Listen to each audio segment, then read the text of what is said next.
vastes étendues sauvages, arides et hostiles.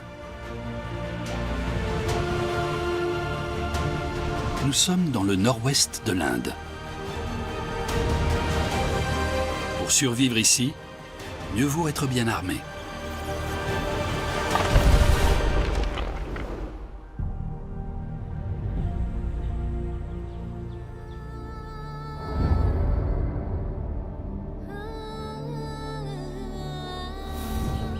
Les monts Aravalli traversent l'état du Rajasthan et bordent à l'ouest un immense désert.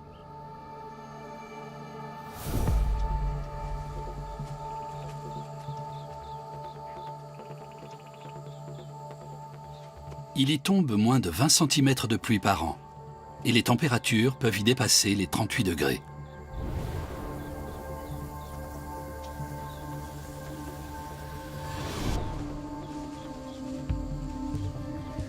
Voici l'animal qui trône au sommet de la chaîne alimentaire.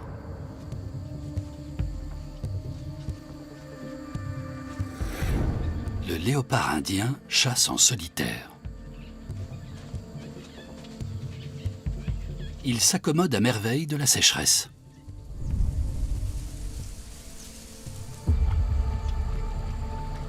Il peut survivre 10 jours sans la moindre goutte d'eau. Mais quand l'occasion de s'hydrater se présente enfin, il boit à grande lapée. Le dernier repas de ce félin remonte à 7 jours. Une partie de chasse s'impose.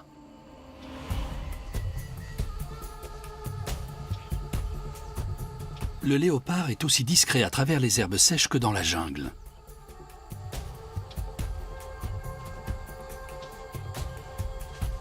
Avec les jeux d'ombre et de lumière, sa robe dorée tachetée d'ocelles noires le rend presque invisible.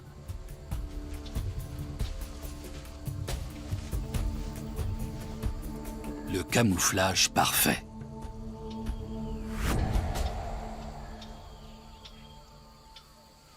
Et malgré tout, ces attaques ne sont couronnées de succès qu'une fois sur 5. Le choix de la proie est déterminant. La gazelle indienne pèse à peine 25 kg et peut combler la quasi-totalité de ses besoins en eau avec les plantes dont elle se nourrit.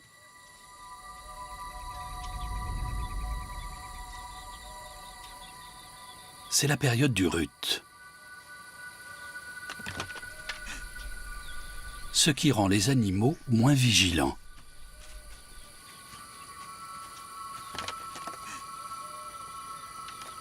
Mais la panthère a une autre proie en ligne de mire.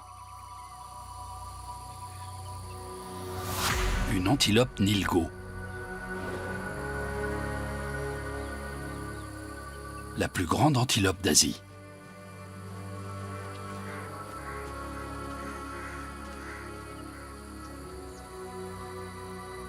Sa harde aussi est distraite, cédant aux pulsions de la saison des amours. L'occasion est propice.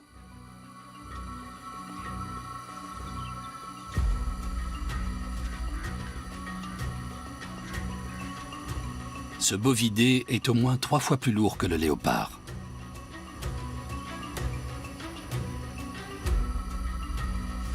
Avançant sans se faire voir, le prédateur mise sur l'effet de surprise. S'il réussit son coup, il aura de quoi tenir une semaine entière.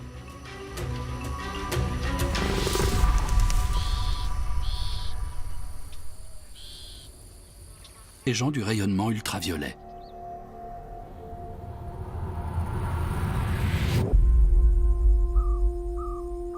Il ne quitte sa cachette qu'à la tombée du jour.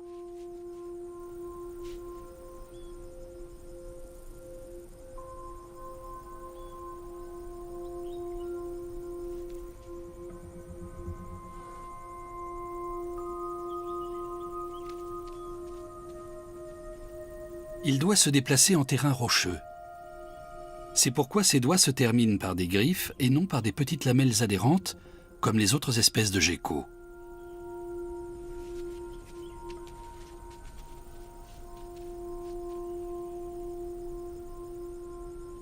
Comme celui à qui il doit son nom, le gecko léopard se fond dans son environnement grâce à sa peau claire parsemée de rosettes.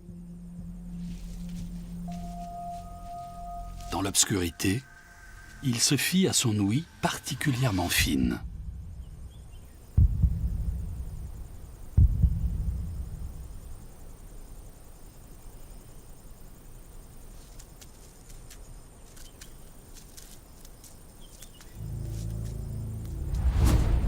Sur le sol sec, impossible, même pour une petite sauterelle, de se déplacer sans faire de bruit.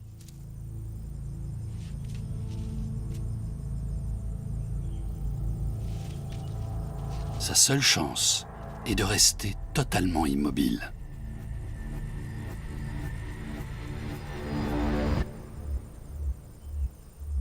Chaque mouvement transmet un indice sonore au gecko et lui permet de la localiser un peu plus précisément.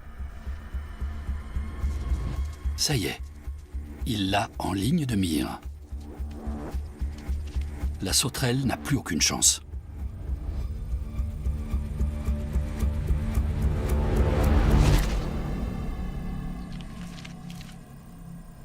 Voilà de quoi le rassasier pour un bon moment. Le gecko peut stocker de la graisse dans sa queue charnue pour les périodes de disette.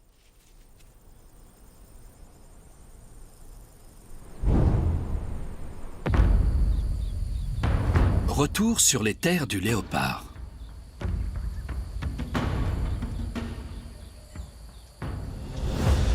Il a réussi à attraper une antilope nilgo. Une proie de cette taille attire l'attention d'autres carnassiers.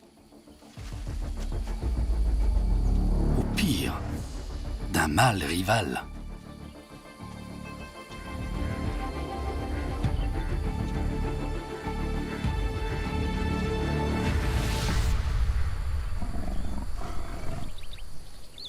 En l'occurrence, il s'agit de sa compagne.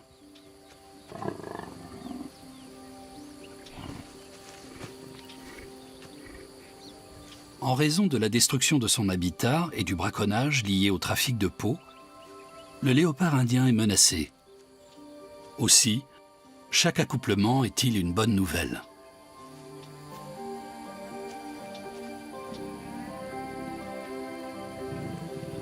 Ils ne resteront que quelques jours ensemble, mais à raison d'un coït tous les quarts d'heure, ils mettront toutes les chances de leur côté pour perpétuer l'espèce.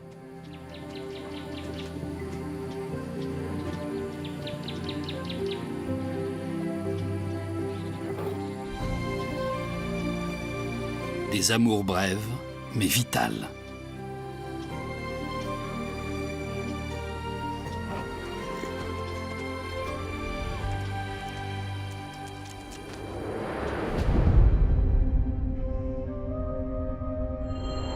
À environ 500 km de là, bordant la mer d'Arabie, s'étendent les terres arides de l'État du Gujarat. Aussi loin que porte le regard, on ne voit que de l'herbe sèche. La pluviométrie y est inférieure de moitié à la moyenne nationale. 7 mois par an, il ne tombe pas une goutte d'eau. Et il fait près de 40 degrés.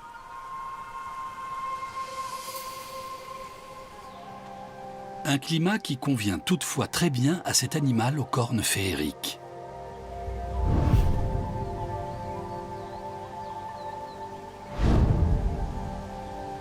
L'antilope indienne parvient à se satisfaire du peu d'humidité que contiennent les plantes herbacées dont elle se repaît.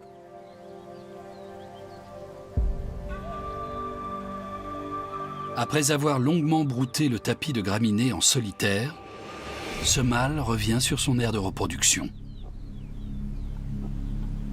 Les femelles en chaleur se regroupent ici par centaines.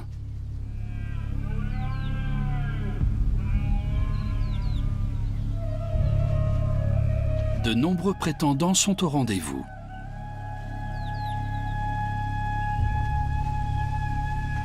Dans une arène de la taille d'un terrain de football, l'épreuve de force va bientôt commencer. Lesquels s'arrogeront le droit de s'accoupler?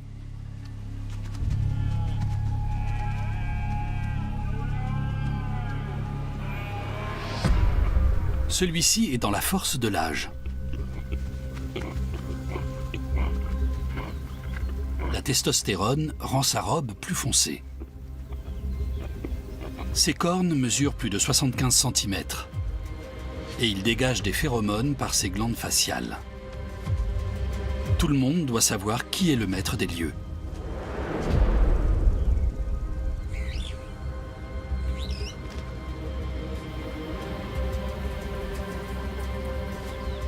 Plus pâles, ces jeunes rivaux ne font pas le poids. Premier round.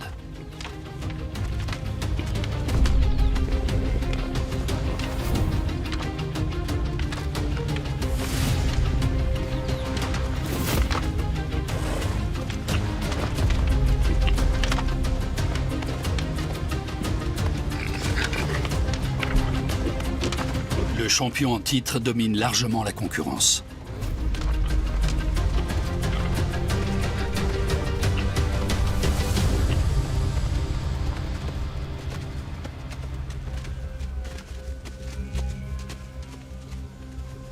Mais ce pourrait être sa dernière saison. Même le plus vigoureux des mâles ne conserve l'ascendant que quelques années.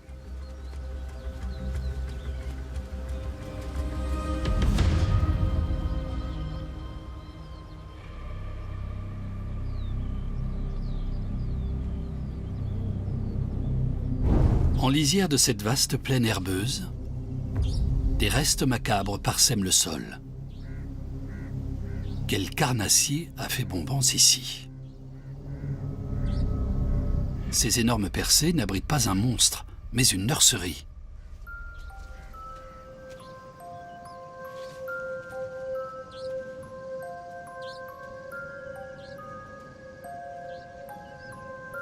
La hyène rayée est parfaitement adaptée au climat caniculaire. Ses grandes oreilles, bien irriguées, dissipent la chaleur et aident l'animal à se rafraîchir. L'espèce est présente de l'Inde à l'Afrique, en passant par la péninsule arabique. Elle ne se nourrit pas exclusivement de charognes, étant également très douée pour la chasse. Cette femelle a tout juste 1 an et joue le rôle important de baby-sitter au sein du clan familial. Il n'est pas rare que les jeunes femelles demeurent auprès de leurs parents et contribuent à élever les portées suivantes.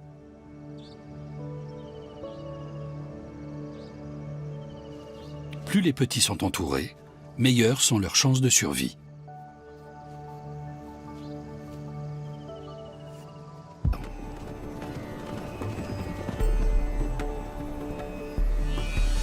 Ils se lancent à leur poursuite et réussit à les rattraper.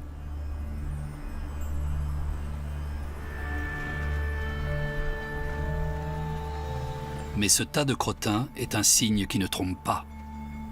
Déposé là par un mâle, il indique à l'intrus que ses femelles constituent son harem et qu'il vient de pénétrer sur son territoire. Presque toutes les ânesses sont en chaleur. En copulant à cette saison, elles mettront bas pendant la mousson, quand la nourriture est plus abondante. Voilà peut-être sa chance.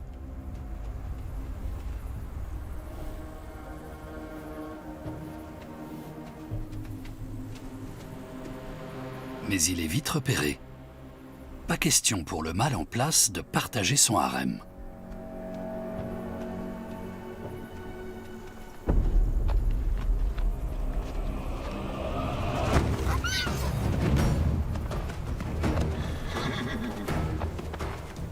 Les combats entre mâles sont souvent brutaux. Il n'est pas rare que le perdant reparte blessé.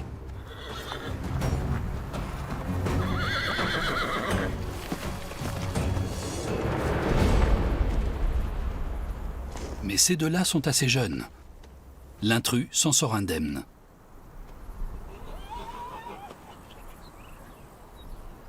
Mais il a perdu, et est donc condamnée à rester seule, au moins jusqu'à l'année prochaine.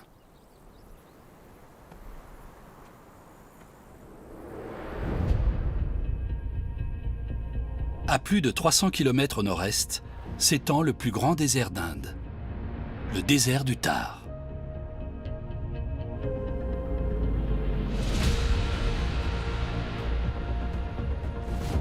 Près de 240 000 km² de dunes sableuses mobiles et d'impressionnantes falaises de grès.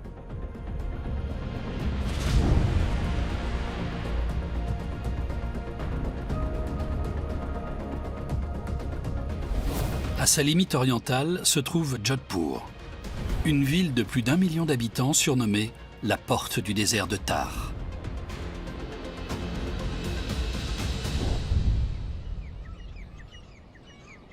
Un autre primate brave les températures supérieures à 40 degrés.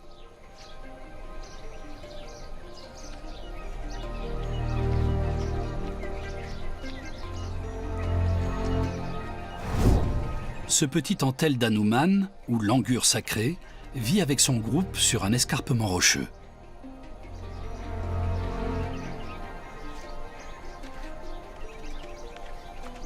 La paroi, presque verticale, ne fait pas peur à cette femelle. Il tombe ici à peine le tiers des précipitations moyennes en Inde. Mais ces singes trouvent dans certaines feuilles de quoi combler leurs besoins en eau. Leur capacité à s'adapter à leur environnement est leur plus grand atout. En jouant, la petite femelle acquiert l'agilité nécessaire pour survivre en haut d'une falaise. Sa longue queue l'aide à s'équilibrer.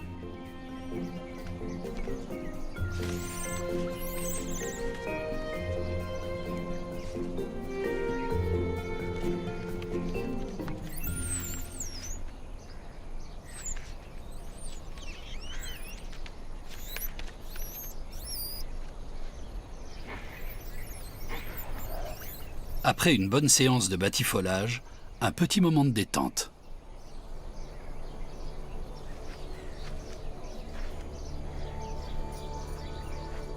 Les antelles des Indes vivent en groupes structurés selon une hiérarchie complexe et cimentée par le toilettage mutuel.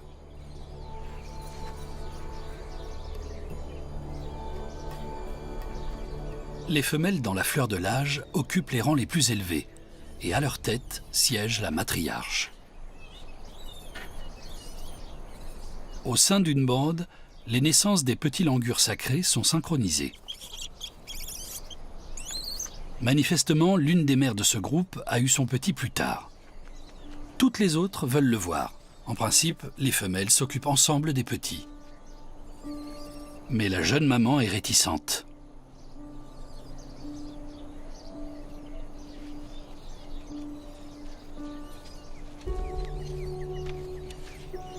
Elle empêche même la matriarche d'approcher son bébé.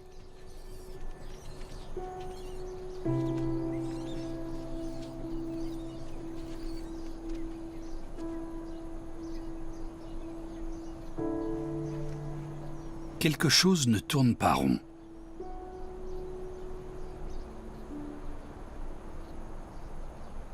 La troupe est préoccupée. Non sans raison. Le bébé est mort. Mais sa mère continue à le câliner et à le nettoyer comme s'il était encore en vie. Un comportement courant chez les langurs, qui peut se prolonger plusieurs jours. Dans le désert du Thar, seul un petit sur 3 vit au-delà de 2 ans. La maman en deuil est encore jeune. Elle aura de nombreuses occasions d'élever un petit.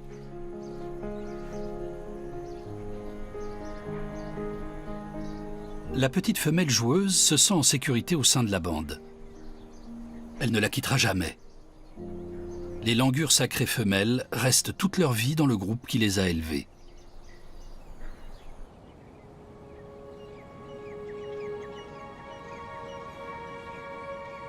À moins de 160 km de Jodhpur se trouve une oasis d'un genre inhabituel.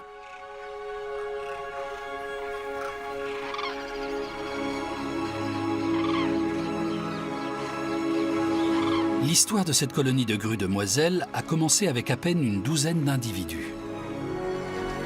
Dans les années 1980, elles faisaient halte près du village de Kishan, au Rajasthan, lors de leur migration annuelle. Les habitants leur fournissaient de quoi manger et boire. Aujourd'hui, elles sont plus de 25 000 à faire escale ici chaque année. C'est devenu l'un de leurs principaux points de chute, lorsqu'elles fuient le froid qui s'installe l'hiver sur leur site de reproduction par-delà l'Himalaya.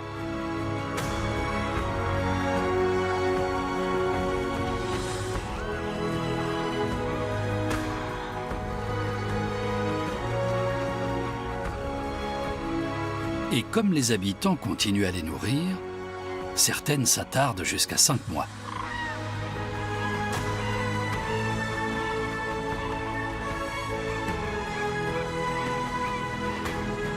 Peu de prédateurs s'aventurent aussi près des lieux habités.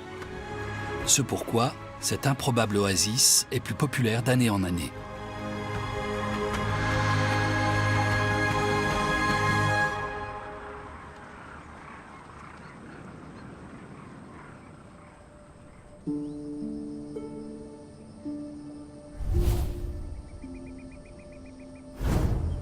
Parmi les animaux qui vivent toute l'année dans le désert, il y a le chacal doré.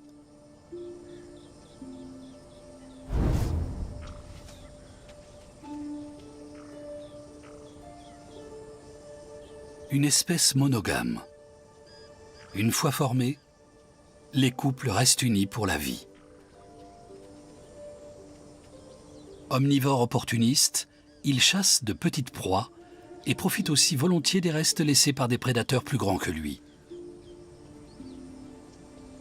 On trouve des chacals dorés en Asie du Sud-Est, ainsi que dans toute l'Afrique du Nord et de l'Est, et jusque dans le sud de l'Europe. On en a même aperçu en Allemagne. Leur flair est nettement plus développé que celui d'un chien domestique.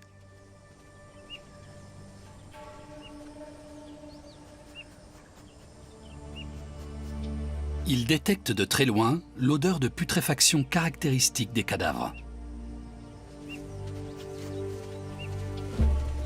Ces deux-là se mettent en chemin, dans l'espoir d'un repas servi sur un plateau. Et ils ne sont pas les seuls.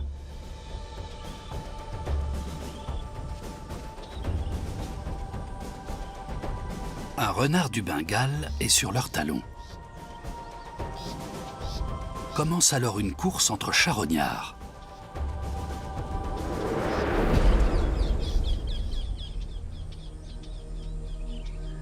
En voici un autre qui emprunte pour sa part la voie aérienne.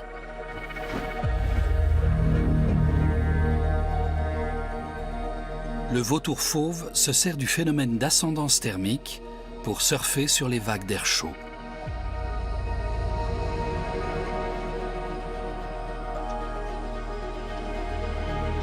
Et se faisant ainsi porter, il dépense 3 fois moins d'énergie.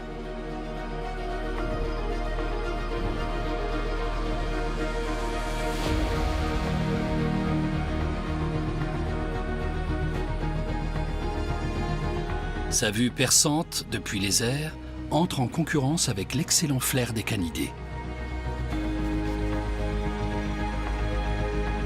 Un vautour fauve peut localiser une carcasse à plusieurs kilomètres de distance, en volant à plus de 300 mètres d'altitude.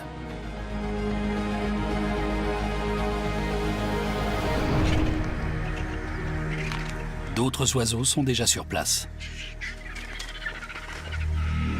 Dans le désert, il y a toute une guilde de charognards. Chacun a une fonction à remplir.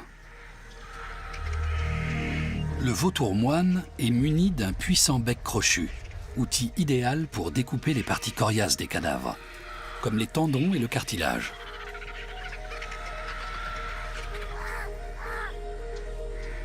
Les vautours fauves déchiquettent et mangent les tissus plus mous. Et le plus petit d'entre les charognards à plumes se contente des restes, le vautour percnoptère. Cet escadron de nettoyeurs constitue un véritable rempart contre les